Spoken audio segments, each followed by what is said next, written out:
Hello, Namaskar. This is Firstpost and you're watching Vantage with me, Palki Sharma.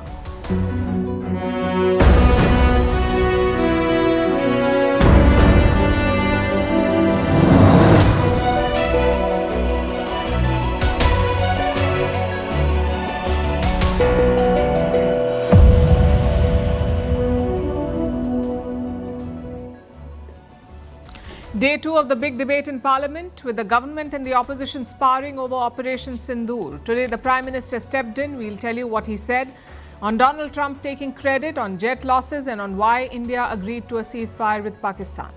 On the other side of the world, Trump is being Trump. He has suddenly taken a tougher line on Russia, giving Putin 10 to 12 days to end the war or face sanctions. We'll tell you what this means. Also, why he's blocked the Taiwan president's visit to New York. Why Apple has shut its store in China, the first time this has happened. How Trump has fact-checked Benjamin Netanyahu on the starvation in Gaza, and should that give some hope to Palestinians. Why China suffers deadly floods year after year. How India's Project Tiger is going global. Why Microsoft is turning your car into your conference room, and who asked for it. Why India has established formal contact with the new regime in Syria. And what you should know before taking weight loss drugs. You've seen the bold promises, but do check the warnings in the fine print. All this and more coming up. The headlines first. The International Monetary Fund lifts the global growth forecast for 2025, projects a 3% growth, up from 2.8% in April. Donald Trump's sweeping tariffs have led to a bigger than expected surge in trade. The IMF has also raised India's growth forecast to 6.4% for 2025-2026. and the next financial year as well. An uneasy ceasefire holds between Thailand and Cambodia, but Bangkok claims that overnight skirmishes breached the truce. The military commanders of both the countries met today. The border clashes have killed more than 40 people since Thursday and displaced over 300,000. US President Donald Trump condemns the mass shooting in New York, calls it a senseless act of violence carried out by a quote-unquote crazed lunatic. A gunman fatally shot 4 people before taking his own life. One of those killed was a police officer. The building where the attack took place is the headquarters of the National Football League. Looting and violence grips Angola's capital for the second consecutive day. The clashes started on Monday amid protests over rising fuel prices. At least 4 people have been killed and hundreds arrested. Earlier this month, the government raised the heavily subsidized fuel prices. Angola is one of Africa's top oil producers. And Kazakhstan gets the green light to export coal to the European Union through Russian ports. The approval comes despite sanctions on Moscow over the Ukraine war. Kazakhstan is the EU's largest Central Asian trading partner. It is rich in natural resources, but exports through Russia because it is landlocked.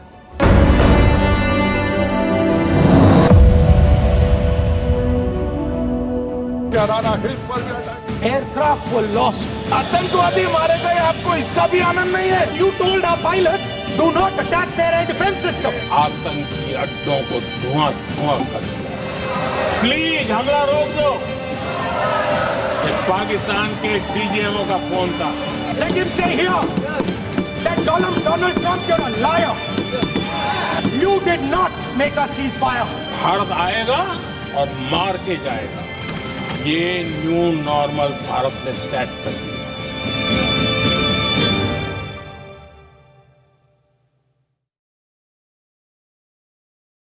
We told you to expect fireworks, and fireworks we got. India's parliament debated Operation Sindoor again. Today was the second day of discussion. We heard pointed questions. We heard constructive suggestions. We heard sharp rebuttals. And finally, Prime Minister Modi's intervention. The opposition wanted to hear from the Prime Minister, and today they did. Prime Minister Modi gave a long speech. We'll focus on the technical bits first. He addressed 4 main questions. Number 1, was the Indian military restrained by the political leadership? Did that lead to any losses on our side? Listen to Prime Minister Modi's response. हमें हमारे सैन्य बलों की क्षमता पर पूरा विश्वास है, पूरा भरोसा है उनकी क्षमता पर, उनके सामर्थ्य पर, उनके साहस पर. सेना को कार्रवाई की खुली छूट दे दी गई और यह भी कहा गया कि सेना तय करें कब, कहां, कैसे, किस प्रकार से, ये सारी बातें उस मीटिंग में साफ साफ कह दी गई। So the military was given a free hand. Question number 2. What was the intent behind Operation Sindoor? Justice for sure, but strategically, what was the intent? Again, listen to what the Prime Minister said. अगर भारत पर आतंकी हमला हुआ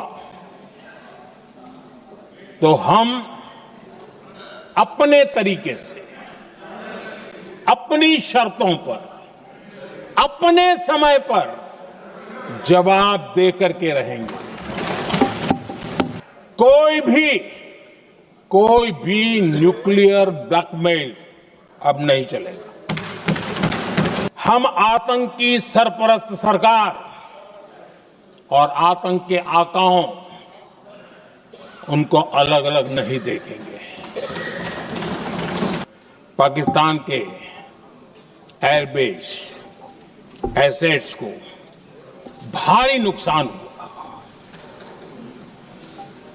और आज तक उनके कई एयरबेस आईसीयू में पड़े हैं।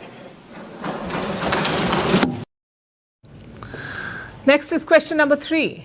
What role did the US play? And this is something that the opposition is hammering away at. Donald Trump has repeatedly claimed credit for the ceasefire between India and Pakistan. He says he used tariffs to bring India to the talking table. Other Indian officials have rejected this claim. But today, Prime Minister Modi gave his account. दुनिया के किसी भी नेता ने भारत के operation रोकने के लिए नहीं कहा। 9 तारीख को रात को अमेरिका के उपराष्ट्रपति जी ने मुझसे बात करने का प्रयास किया। वो घंटे भर कोशिश कर रहे थे, लेकिन मेरी सेना के साथ मीटिंग चल रही थी, तो मैंने उनका फोन उठा नहीं पाया। बाद में मैंने उनको कॉल बैक किया। मैंने कहा कि आपका फोन था, 3-4 बार आपका फोन आ गया, क्या है? तो अमेरिका के उपराष्ट्रपति जी ने मुझे फोन पे बताया कि पाकिस्तान बहुत बड़ा हमला करने वाला है। ये उन्होंने मुझे बताया। मेरा जो जवाब था, जिनको समझ नहीं आता है उनको तो नहीं आएगा।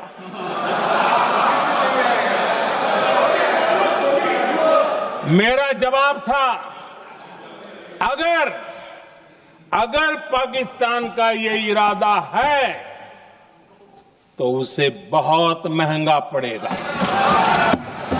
मैंने कहा था, हम गोली का जवाब गोले से देंगे। Finally, question number 4. Why did India end this operation? Again, this is something that the opposition has repeatedly asked. If India had the upper hand, if Pakistan was really begging for peace, then why did we agree to a ceasefire? Why didn't we push on? Well, this was the Prime Minister's explanation. Pakistan के लोग, अरे मैं तो swimming pool में नहा रहा था। कोई कह रहा था मैं तो दफ्तर जाने की तैयारी कर रहा था। हम कुछ सोचे पहले तो भारत ने तो हमला कर दिया। ये पाकिस्तान के लोगों के बयान है। पाकिस्तान ने फोन करके डीजीएमओ के सामने फोन करके गुहार लगाई, बस करो, बहुत मारा, अब ज्यादा मार झेलने की ताकत नहीं है, प्लीज हमला रोक दो। ये पाकिस्तान के डीजीएमओ का फोन था। और भारत ने तो पहले दिन ही कह दिया था, 7 तारीख सुबह की प्रेस देख लीजिए, कि हमने हमारा लक्ष्य पूरा कर दिया है। Well, that covers the technical aspects. Now let's come to the politics. And this is where the fireworks began to fly. Prime Minister Modi directed his attacks at the Congress party, which is India's main opposition party. He accused them of speaking Pakistan's language. He also said they did not support the Indian soldiers. Bharat आत्मनिर्भरता की ओर तेज गति से आगे बढ़ रहा है, लेकिन कांग्रेस मुद्दों के लिए पाकिस्तान पर निर्भर होती जा रही है। आप निकाल दीजिए पाकिस्तान के सारे बयान और यहां हमारा विरोध करने वाले लोगों के बयान फुल स्टॉप कॉमा के साथ एक है। क्या कहेंगे इसको? और बुरा लगता है सच बोलते हैं तो। So it was an exhaustive and combative speech. Prime Minister Modi covered the details and the politics. But what happened before that? Well, more fireworks. Home Minister Amit Shah kicked off the debate today. He did not just speak on Operation Sindoor, he also spoke on Operation Mahadev. That operation was reported yesterday. It was conducted by the army, the paramilitary and the police. Its objective, to neutralize the Pahalgam terrorists. India has been hunting them since the attack in April, and yesterday there was success. माननीय अध्यक्ष जी, कल operation Mahadev में सुलेमान उर्फे फैजल जट, अफगान और जिब्रान, 3 आतंकवादी सेना, CRPF और Jammu Kashmir police के संयुक्त अभियान में ऑपरेशन महादेव में मारे गए। ये जो सुलेमान है, ए श्रेणी का लश्कर तोयबा का कमांडर था। पहलगाम हमले में और गगनगिर आतंकी हमले में वो लिप्त था। इसके ढेर सारे सबूत हमारी एजेंसियों के पास है। Then it was the opposition's turn. Their attacks revolved around the same questions as yesterday. Trump's role, alleged loss of jets, and intel failure ahead of Pahalgam. The Congress party fielded Rahul Gandhi today. He is the leader of the opposition in the Lok Sabha, which is the lower house of parliament. His speech focused on 2 issues, political will and operational freedom. Rahul Gandhi said the government lacked the political will to fight Pakistan, therefore the military was constrained, and he linked the alleged losses to this constraint. Listen in. Sir, tiger को पूरी freedom देनी पड़ती है। Tiger को आप बांध नहीं सकते हो। अगर आपने टाइगर से सच्चा काम लेना है, पूरा काम लेना है, तो आपको टाइगर को पूरी छूट देनी पड़ेगी। मतलब अगर आप हिंदुस्तान की सेना, एयरफोर्स, नेवी का प्रयोग करना चाहते हो, आपके पास सबसे पहले 100% पॉलिटिकल विल होनी चाहिए। राजनाथ सिंह जी ने अपने भाषण में कल 1971 और सिंदूर का कंपैरिजन किया, और मैं उनको याद दिलाना चाहता हूं, 1971 में पॉलिटिकल विल थी। इंडियन ओशन में 7th फ्लीट आ रही थी, हिंदुस्तान की ओर आ रही थी, और उस समय के प्रधानमंत्री ने कहा हमें जो बांग्लादेश में करना है हम करेंगे, आप आ जाओ, जितना आना है आ जाओ, हम करेंगे। Political will. He also dared the Prime Minister. He said the Prime Minister should call Trump a liar in Parliament. 29 times. 29 times he said. 29 बार उन्होंने बोला कि भैया मैंने सीज फायर करवाया है। अच्छा, अगर वो झूठ बोल रहे हैं तो अपने भाषण में यहां प्रधानमंत्री कह दें कि वो झूठ बोल रहे हैं। यहां पे अगर दम है तो यहां पे प्रधानमंत्री बोल दे कि ट्रंप झूठ बोल रहे हैं। Another big question was security failure. First, there was no intelligence warning about the operation, and second, there was no security presence in Pahalgam. Usually, soldiers are deployed in the valley, but in April, they were not. The opposition cornered the government on all these issues. They asked who would take responsibility. इस operation का सिंदूर का credit, उसका श्रेय तो हमारे प्रधानमंत्री जी चाहते हैं। सही भी है, ठीक है, सही है, श्रेय ले। ओलंपिक्स में हमारा मेडल आता है, उसका भी श्रेय लेते हैं, लेकिन सिर्फ श्रेय लेने से नहीं होता नेतृत्व, जिम्मेदारी भी लेनी पड़ती है। That sums up the second day of this debate, also likely the last day. A parallel debate was happening in the Rajya Sabha too, the upper house of parliament. The government fielded ministers in both houses. They tried to address as many concerns as possible. We did see a lot of political rhetoric. We also heard a lot of blame game. But in between, some valid suggestions also came in. One such suggestion came from the Congress president. He asked whether there would be a report on Operation Sindoor, and he cited recent precedent. After the Kargil war, the government did release a report, and that too was a BJP-led government, so would the same be done again? Another suggestion came from the Samajwadi Party's MP, Dimple Yadav. She called for hiking the defence budget from the current 1.9 to 3%. It's quite steep for a country like India, quite a steep rise. Nonetheless, it's a conversation to be had. And finally, the opposition also spoke about securing border areas. Remember, Pakistan fired at Indians living near the border. They killed around 20 innocent civilians. If only we had bunkers at safe houses, that could have been avoided. Again, it's a valid suggestion. And I guess that's the big takeaway from these past 2 days. Questions and blame games are inevitable. But they must lead to the same goal: our country's welfare and national interest.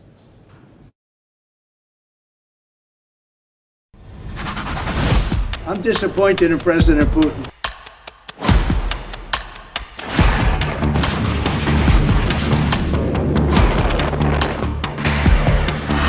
I'm going to make a new deadline of about 10 or 12 days from today. No reason in waiting.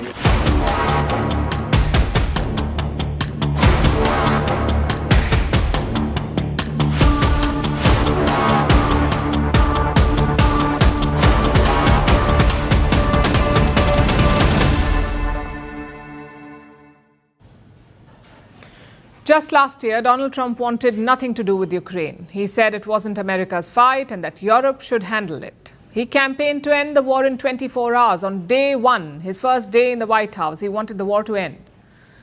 Then after taking office, he praised Russia. He called President Putin a genius. He brushed off the Ukrainian leader. Zelensky was treated as a nuisance. But of late, Trump has changed his tune. He's cozying up to Ukraine and he's slamming his BFF Putin. Trump has now given Russia a new deadline, a deadline of 10 to 12 days.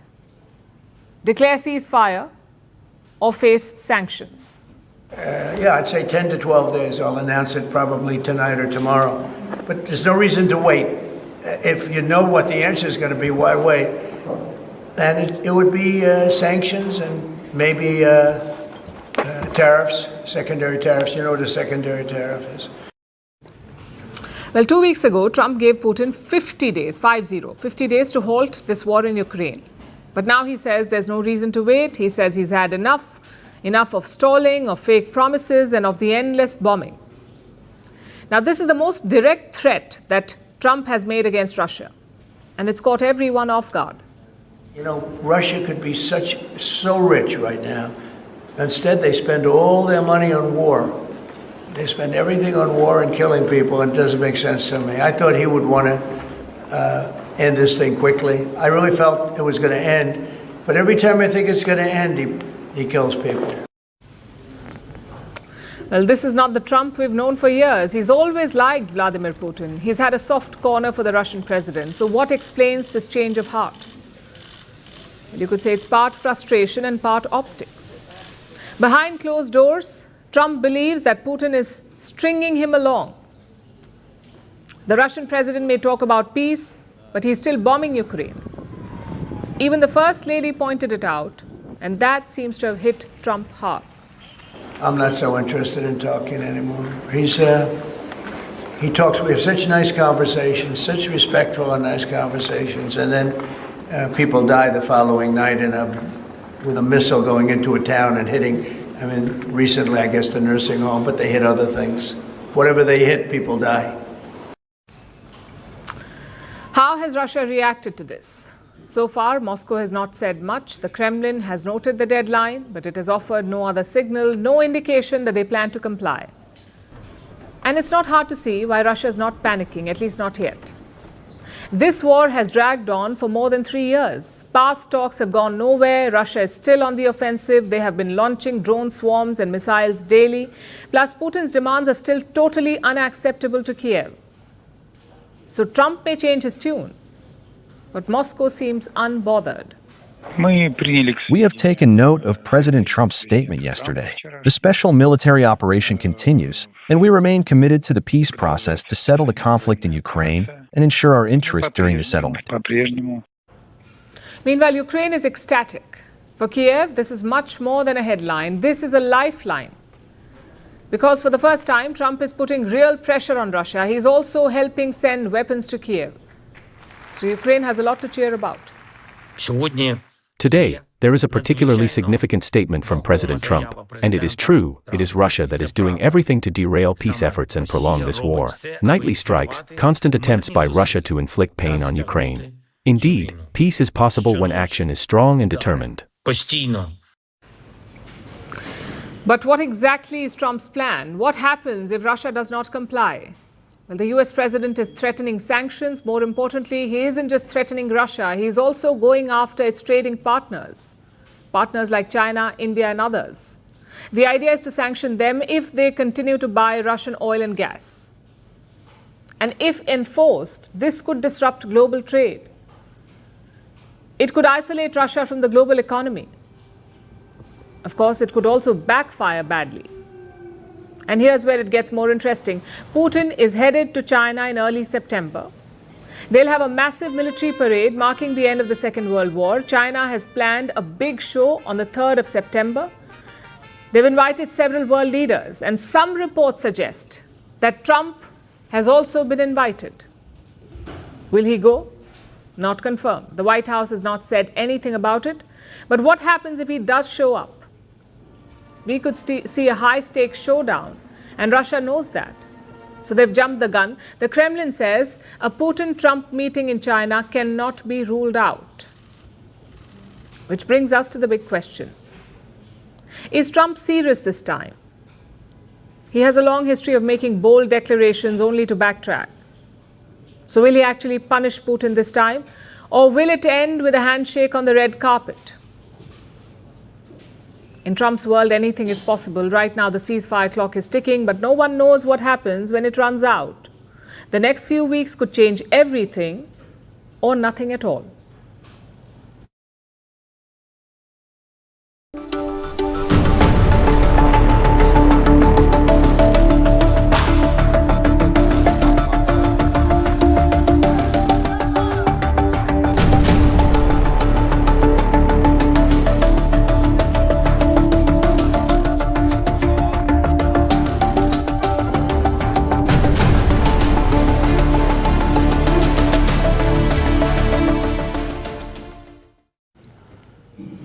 Now let's tell you about Trump and China. News reports said that he was seeking a trip.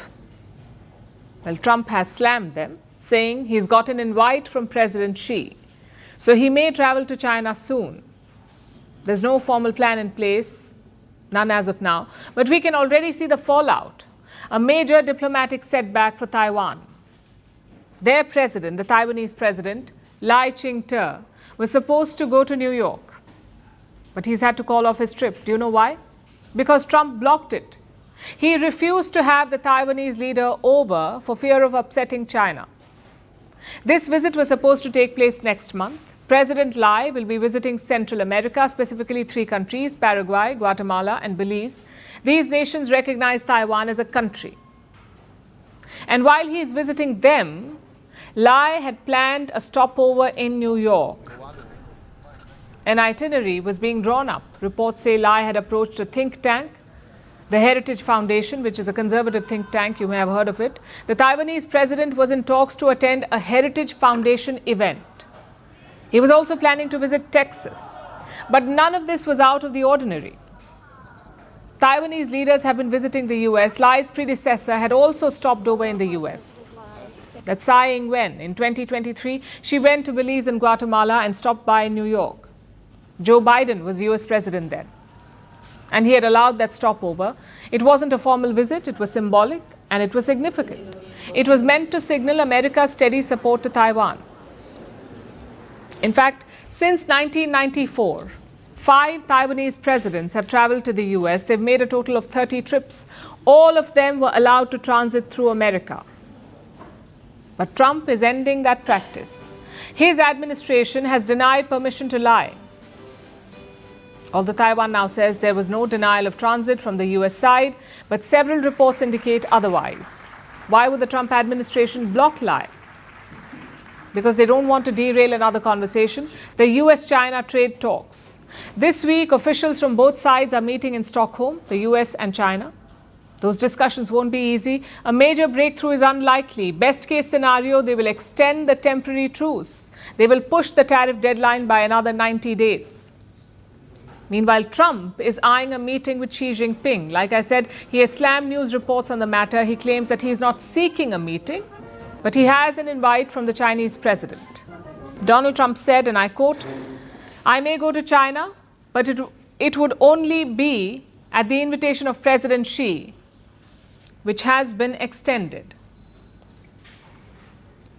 By all indications, Trump is very keen on this. He wants to be quoted. He wants to show that it's China asking for talks and not him.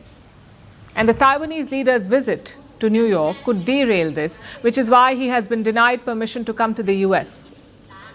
In other words, Trump is going all out, and he's going out of his way to accommodate China. And this would suit Beijing. They have a long track record of opposing any formal engagements between the US and Taiwan. These presidential stopovers have always angered Beijing. For the longest time, China has called President Lai a separatist. So they will welcome Trump's move. And it may even help America's trade negotiations with China. But where does it leave Taiwan? In a spot of bother. You see, most countries do not recognize it as an independent state. Taiwan has diplomatic ties with just 12 nations, and the United States is not one of them. Officially, the US supports the One China policy, that there's only one China and Taiwan is a part of it. But unofficially, the US has been stirring the pot. It practices what it calls strategic ambiguity. It remains the biggest military supplier of Taiwan. It promises to defend Taiwan if China invades. They have a mutual defense treaty which obligates the US to defend Taiwan. But successive American presidents have been deliberately vague about this. They've never made clear public commitments. And Trump's decision to block President Lai adds more uncertainty to this. It also makes President Lai's position weaker at home. You see, this month, his government suffered a political setback. His party had called for a recall vote. They wanted 24 opposition leaders to be unseated from their posts. These leaders were said to be friendly towards China. Lai's government wanted to oust them. They wanted to hold fresh elections for these posts. So the government went to the voters with an appeal. They were asked to vote on a simple question: should these lawmakers be removed or not? And the voters said no. The lawmakers should not be removed. Basically, the vote was against the government's proposal, a setback to President Lai. His party doesn't hold a majority in parliament. This recall vote was an opportunity for him to cement his position. The exit of pro-China lawmakers would have given him a shot at parliamentary majority. But the move has backfired, so Lai is politically weak at home and friendless in Washington. The way this is going, this Trump presidency may prove to be Taiwan's toughest test.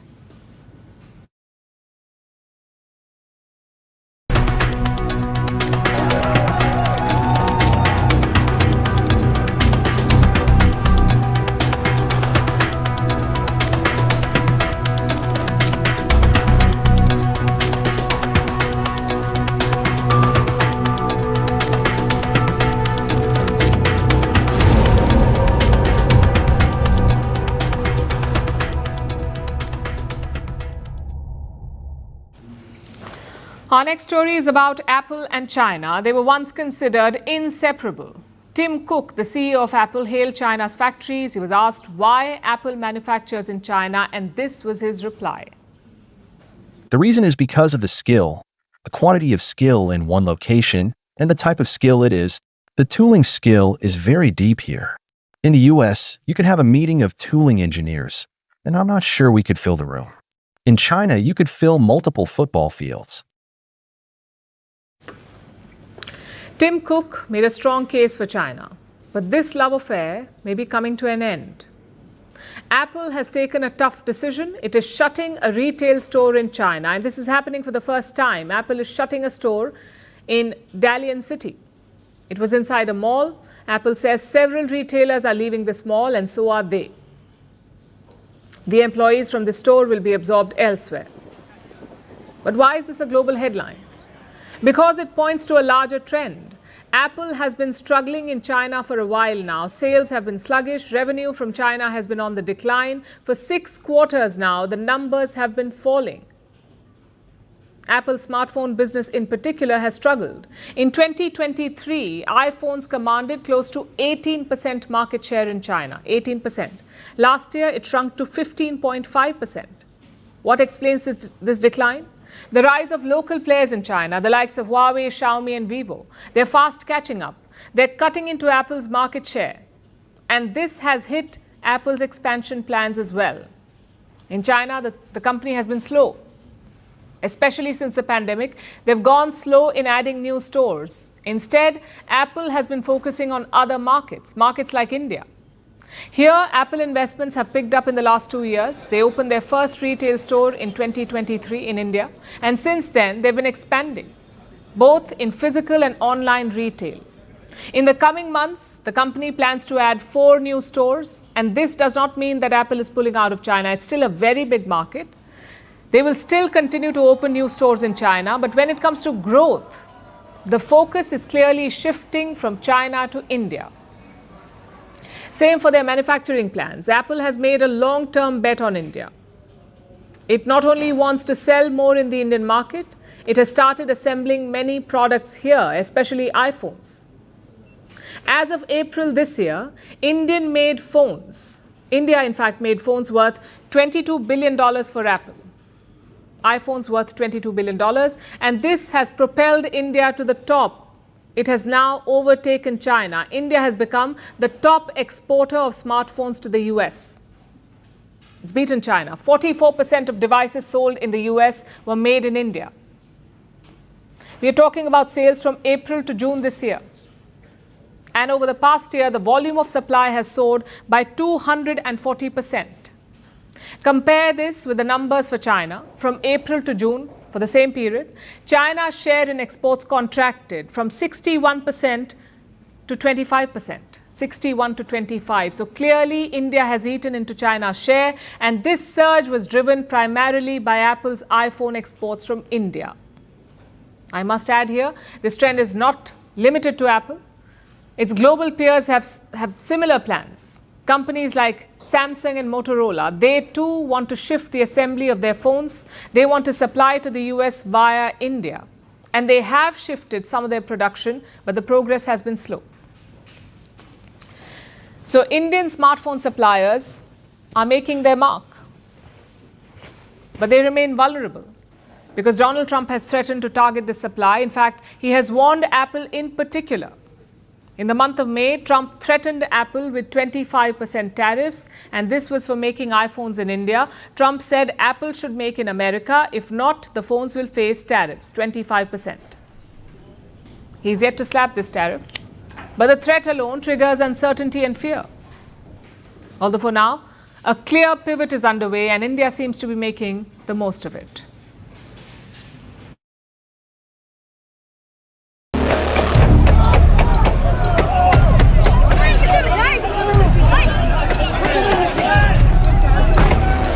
Campaign of starvation in Gaza. What a bold-faced lie. I mean, some of those kids that's real starvation stuff. I see it. And you can't fake that.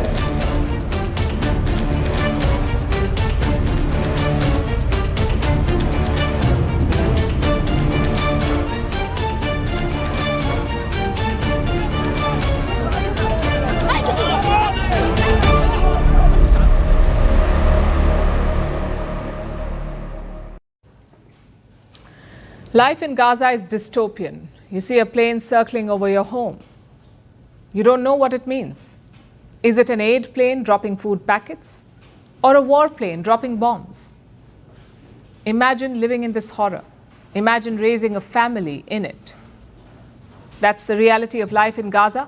More than 60,000 people have been killed so far, 60,000 in 660 days. And those still alive are starving. Around 39% Gazans are going multiple days without food. 16% of the children are acutely malnourished. And more than 120 have died of hunger. We showed you the scenes yesterday. It's absolutely heartbreaking. A United Nations assessment says a famine is unfolding in Gaza. Let that sink in. A famine in 2025. UN agencies have declared famines only a handful of times, like in Somalia in 2011, South Sudan in 2017, and Sudan in 2024. And at this rate, Gaza could be next. And this one is totally man-made. There is no shortage of food or supplies. The problem is delivery. The problem is getting this food inside Gaza.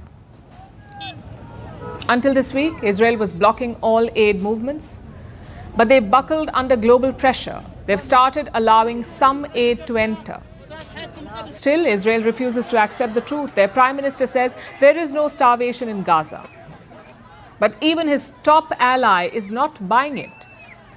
For a change, Donald Trump is doing the fact-checking. There is no policy of starvation in Gaza, and there is no starvation in Gaza. We enable humanitarian aid throughout the duration of the war to enter Gaza. We can save a lot of people. I mean, some of those kids that's real starvation stuff. I see it. And you can't fake that. So we're going to be even more involved. Around 120 trucks entered Gaza on Sunday, but only 80 entered yesterday. That's way off from the requirement. United Nations experts say Gaza needs 500 to 600 trucks daily. In addition to the trucks, there are airdrops. Jordan and the UAE have been dropping aid from planes. Germany too has decided to join in. Take a look at this.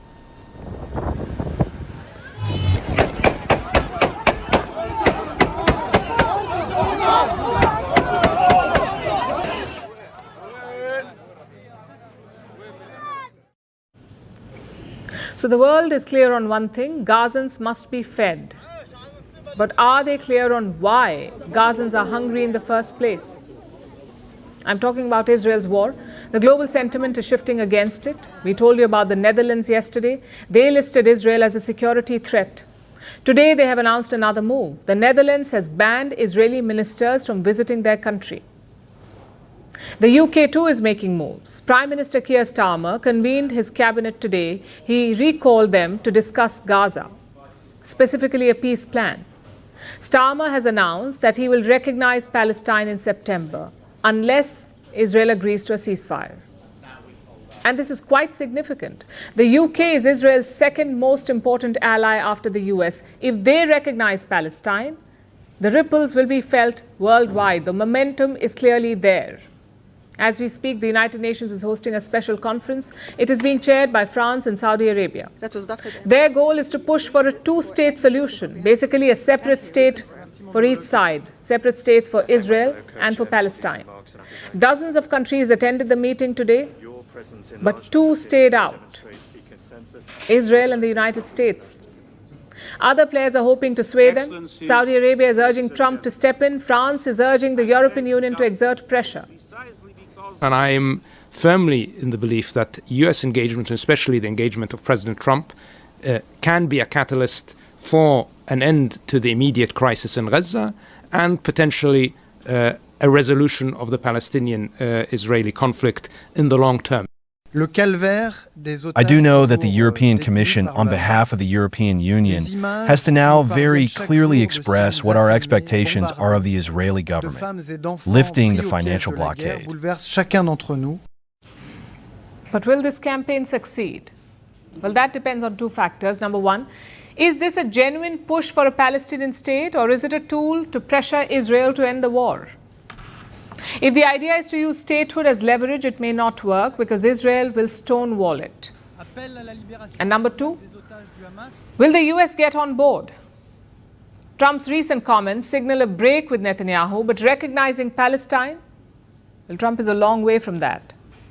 He has called this UN conference a PR stunt. He says it will embolden Hamas. So this latest two-state push depends on two factors, the motive and US support. Nonetheless, it's a setback for Israel because their war is slowly backfiring, and I'll explain why I say this. Every war has a political and a military goal. Militarily, Israel has weakened Hamas. The group is on its final leg. They've also weakened Iran's proxies in West Asia, even Iran itself. But politically, Israel is failing. When Hamas attacked on October 7th, their goal was quite clear: set back the normalization deals and push for Palestinian statehood. At first, they failed. At first, Hamas failed because the world rallied around Israel. Such was the brutality of the Hamas attack. But look at where things stand today. There is a global push for Palestinian statehood. Most countries are against Israel's war. Only the US is supporting them. I don't think global isolation and condemnation counts as success.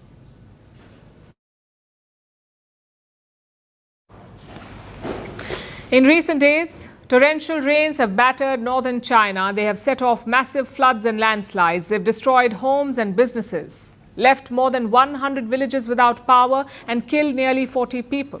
Several others remain missing. And 80,000 people have been evacuated. Beijing has activated its highest level flood alert. It has called for all-out rescue efforts.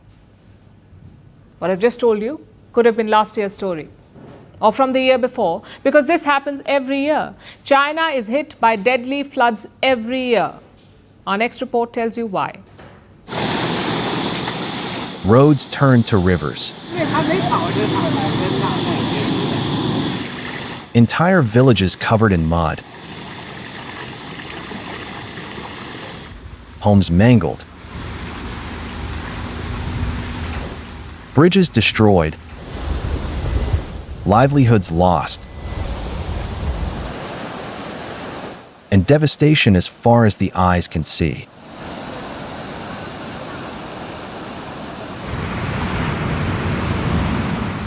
This week, torrential rains have pounded vast swathes of northern China.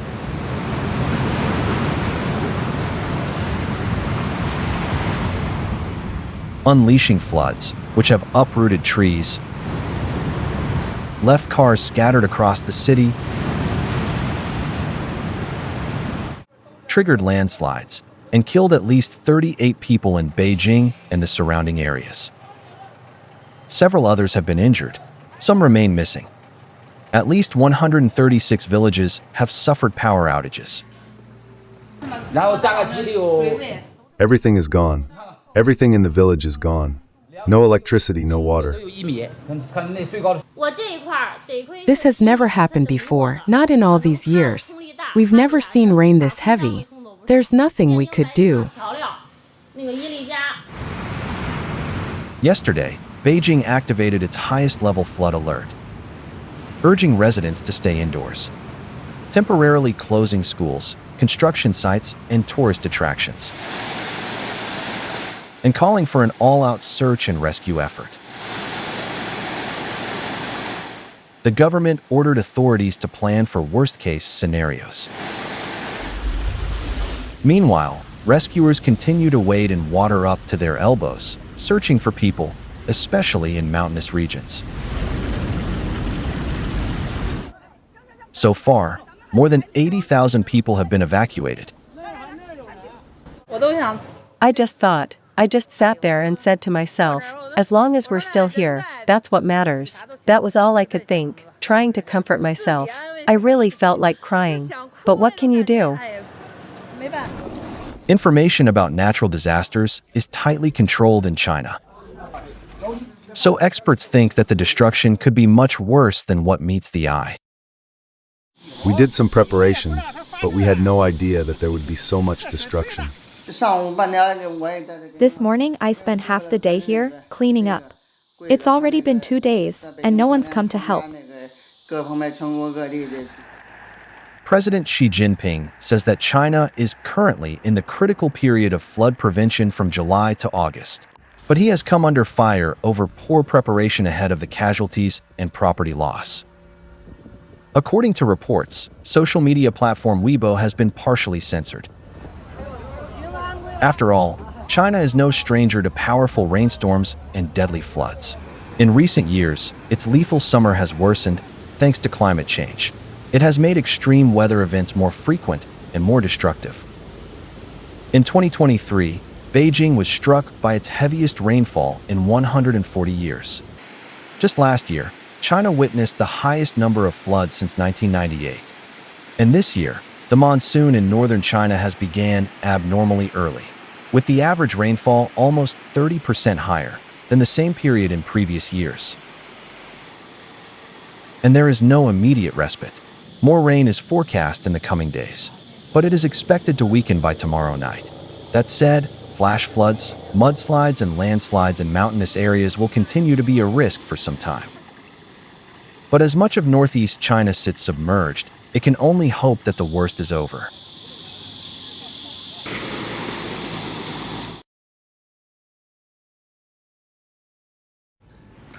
There's something special about a tiger. The bright orange coat, the piercing eyes, the majestic strut. It's unlike other big cats in the wild, perhaps king-like if not for the lion's propaganda. But why are we talking about it now? Because today is International Tiger Day, a day dedicated to celebrating and conserving this cat. And India plays a major role in this mission. Some 5,500 tigers live in the wild. More than 3,600 of them live in Indian jungles. That's 65% of the big cats in one country. And now India is leveraging this. Reports say the government is looking to export tigers. Around 6 of them are being sent to Cambodia. Cambodia's last tigers died in 2016. The plan is to reintroduce them in the Cardamom Mountains, which is a forest range in Cambodia. The initial timeline was late 2024, but Indian officials want to be extra careful, and rightly so, because this is a delicate process. Tigers are large and territorial animals. They need a lot of area and a lot of prey. So reports say Indian officials are taking their time. They're selecting the right tigers to export, and if successful, this could be a game changer. It could unleash animal diplomacy. We've seen China do it with giant pandas. They loan these pandas as a sign of goodwill, but if Thai is sour, they take them back. Of course, this tiger project is slightly different. It's not about loaning or leveraging, it's about repopulating. India is trying the same with cheetahs. Our last cheetahs died in 1952. But the government is trying to reintroduce them. How? By importing cheetahs from Namibia. This project has a diplomatic and environmental angle. The diplomacy is quite obvious. It will add a new dimension to India's ties with these countries. Not only will they need tigers, they will also need experts and conservationists. So if successful, this could be a long-term thing. Which brings us to the environment angle. Tigers once roamed all over Asia, in South Asia, in Central Asia, in Russian Far East, and in Southeast Asia. At the beginning of the 20th century, there were 100,000 wild tigers. More than 100 years later, only 5,500 remain. Only 13 countries in the world have wild tigers today. If India can repopulate these areas, if we can lead an Asia-wide tiger resurgence, it would be a gift to the world. Because tigers do not thrive alone. They help an entire forest thrive. If you protect a tiger, you are protecting the ecosystem. India realized that long back. In 1972, our tiger population plunged to 1,800. Alarm bells began ringing in New Delhi. The next year, in 1973, Project Tiger was announced. The goal was quite simple: create conditions to boost the tiger population. Whether that's cracking down on poaching or expanding the forest cover. Now look at some of the numbers. When the project was announced, India had 9 tiger reserves. Today, there are 58. In 1973, around 9,000 square kilometers of land was devoted to tiger reserves. Today, it is 75,000. That's around 2.2% of India's land mass. So India did not just focus on tigers. We focused on the forests. We focused on the ecosystem.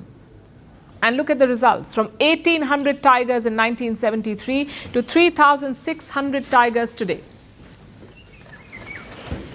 It's a massive ecological milestone. Arguably, one of the greatest conservation success stories in the world.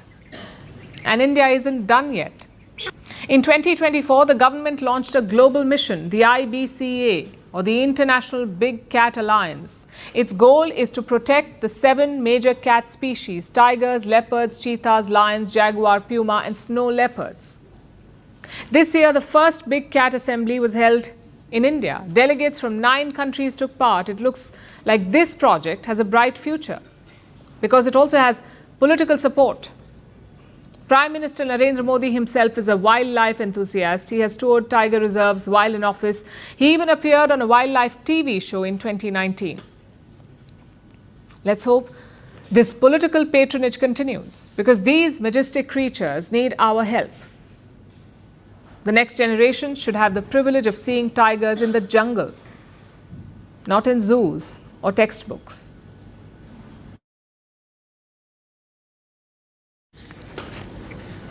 Diplomacy sometimes works best in silence, and India proved that this week. Indian diplomat Suresh Kumar was in Damascus. He met the Syrian foreign minister. The two discussed everything from scholarships to infrastructure. Now, this visit did not make headlines. There were no red carpets or flashy announcements. Yet it was very important for New Delhi because this is India's first outreach to the new al-Shara government in Syria. Remember, Syria has been torn by more than a decade of war. The old Assad regime was toppled last December. There is a new leader in place. Damascus is slowly opening up to the world. So this was a significant trip. Our next report tells you why. It was a quiet visit. No press conference. No official statement. Suresh Kumar arrived in Damascus as the first formal emissary from India to engage with Syria's new leadership. The post-Assad, opposition-led government now helmed by Ahmed al-Sharara. The director of the West Asia and North Africa division at the Ministry of External Affairs met with Syrian Foreign Minister Assad Hassan al-Shibani. The meeting addressed issues of common interest. Also, ways to enhance relations between the two countries. But the truth is, Syria and India are no strangers. Their story begins with the Silk Road, when spices and philosophy flowed from the subcontinent into the Levant. Fables like Panchatantra made their way into Arabic literature. Modern ties were formalized in 1950, but they were always more than protocol. India's first Prime Minister Jawaharlal Nehru visited Damascus in 1957. He was called a friend of the Arab world. Even today, a major street in the Syrian capital bears his name. That warmth was institutionalized over decades through cultural exchange programs, educational scholarships, and joint infrastructure projects. Atal Bihari Vajpayee visited Syria in 2003 when he was the Prime Minister. In 2008, former Syrian President Bashar al-Assad visited New Delhi. Key economic and agricultural agreements were inked during this trip. India even kept its embassy in Damascus open throughout Syria's civil war.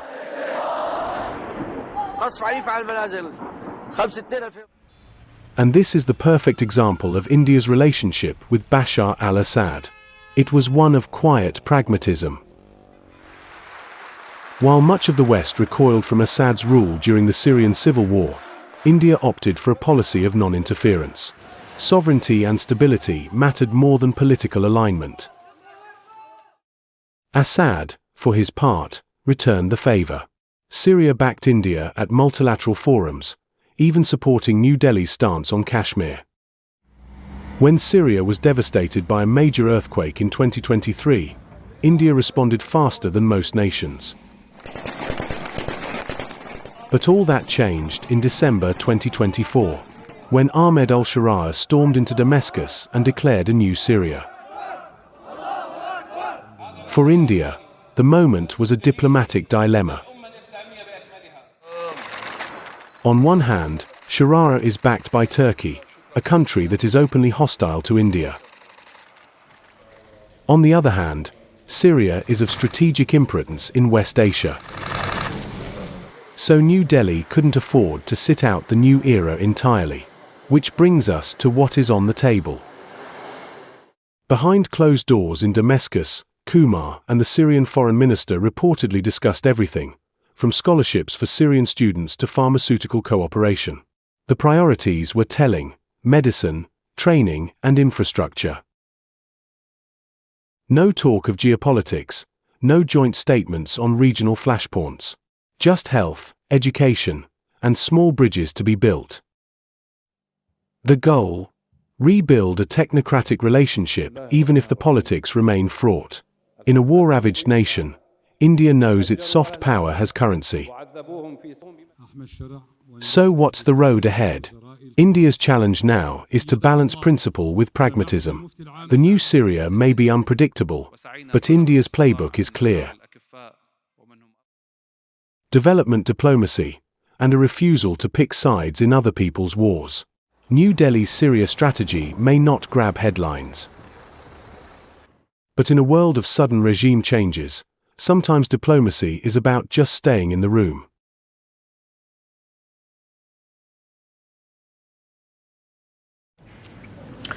It's a big day for humanity. Why? Because we have officially run out of quiet places. First, office calls invaded our homes, then the shower, then malls, restaurants, airports, and now they have breached the final frontier. Your car has become the new conference room. And we have two companies to thank for this genius invention: Mercedes-Benz and Microsoft. It's all part of their new standard for in-car productivity, their words, not ours. This will bring Microsoft Teams to your Mercedes. Now, for those of you who do not know what Teams is, I have 4 words for you. You are very lucky. But simply put, it is a digital office space. You use it to attend office meetings. So basically, with this update, you can attend your office meetings from your Mercedes, yes, even while driving the car. And if that Teams join sound already haunts you, well, get ready. It will haunt you in traffic too. And that's not all. Attending a meeting was bad enough, but Mercedes has taken it a step further thanks to an in-car camera. Your boss can now see you zoning out at red lights or struggling to parallel park. The idea is basically quite simple. You will never miss a meeting again. This is not an excuse your boss will accept. But Mercedes does have a caveat. There are still some limits. The video feed will turn off when you are driving, and no screen shares, no slides, no spreadsheets. You will be able to avoid it mid-overtake. Also, it will be in line with your country's safety laws. If the law says no, you won't be able to access it. This feature will be rolled out later this year. It will only be available in the new CLA model. So if you're considering that model, know this. And if you're not, join the rest, because a lot of people are talking about it. The internet has exploded with memes, and we can understand the sentiment. We are all chronically online. We have become a species that cannot sit in silence for more than 30 seconds. Everywhere you go, people are pacing while pitching. On sidewalks, on elevators, in buildings, at weddings, at funerals, at airports, just as the plane door is taking off. And when it comes to work, it is even more skewed. We used to work at our desks. Now we work from home. We check our email in bed. We work through lunch. We fake Wi-Fi issues on vacation. Anywhere with internet is a work desk. So attending a meeting on the road doesn't really sound exciting. What's worse, it's also dangerous. And this is a no-brainer. Crashes are 4 times more likely if you're using a phone while driving.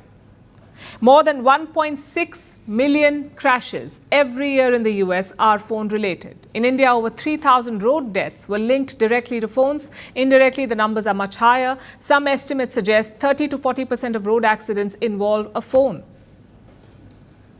And that's before we added Teams into dashboards. Imagine what happens after that. So yes, tech companies are calling it a productive win, a seamless workflow, a future where everything is integrated, but honestly, it feels more like a loss.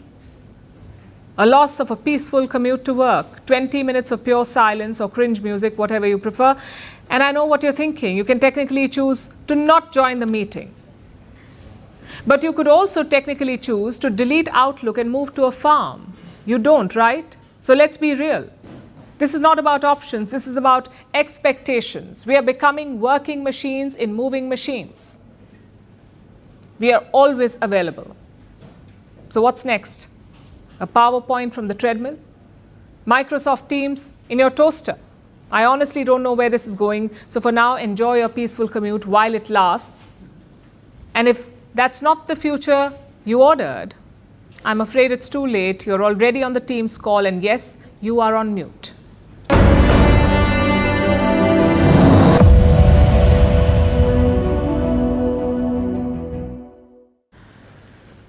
It has been 2 crucial days of the monsoon session. We have been telling you about it. India's parliament saw fiery debates this week, but it wasn't without a dash of humor. Parliamentarians are rhyming words, using some clever wordplay, cracking jokes, and even fighting for the best seat in the House. Goes to show that no matter how serious the discussion may be, India's lawmakers know how to land a punch and a punchline. Take a look. 22 तारीख को हमला होता है, 17 दिन बाद 7 मई को सिंदूर operation सिंदूर होता है। देश का मन क्या था? देश में इतना गुस्सा था, वो तीसरे दिन चाह रहा था ऑपरेशन सिंदूर नहीं, ऑपरेशन तंदूर चला। और डोनाल्ड को चुप कराओ, डोनाल्ड का मुंह बंद कराओ, नहीं तो हिंदुस्तान में मैकडोनाल्ड को बंद कराओ, अमेरिका के।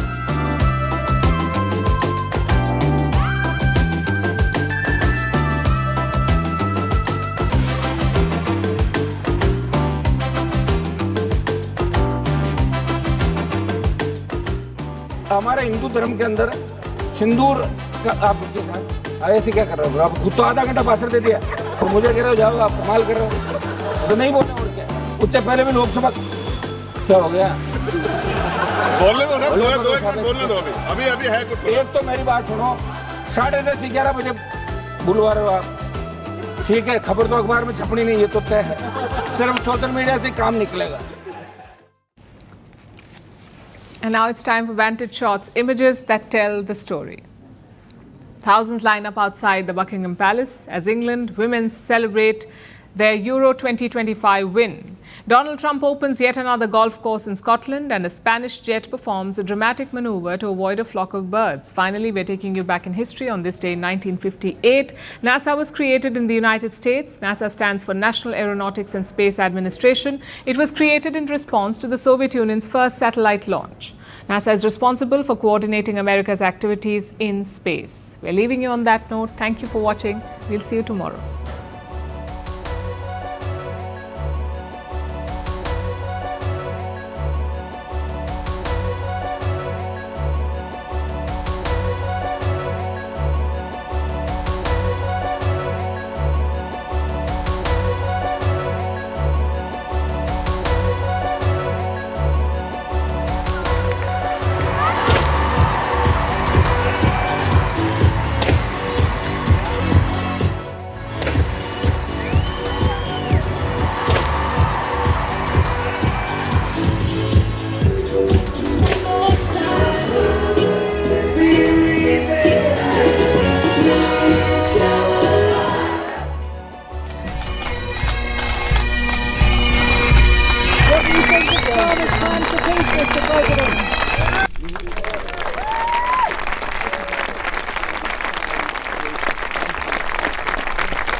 Sean Connery said, "Let the bloody bloke build his golf course." Once he said that, everything came into line.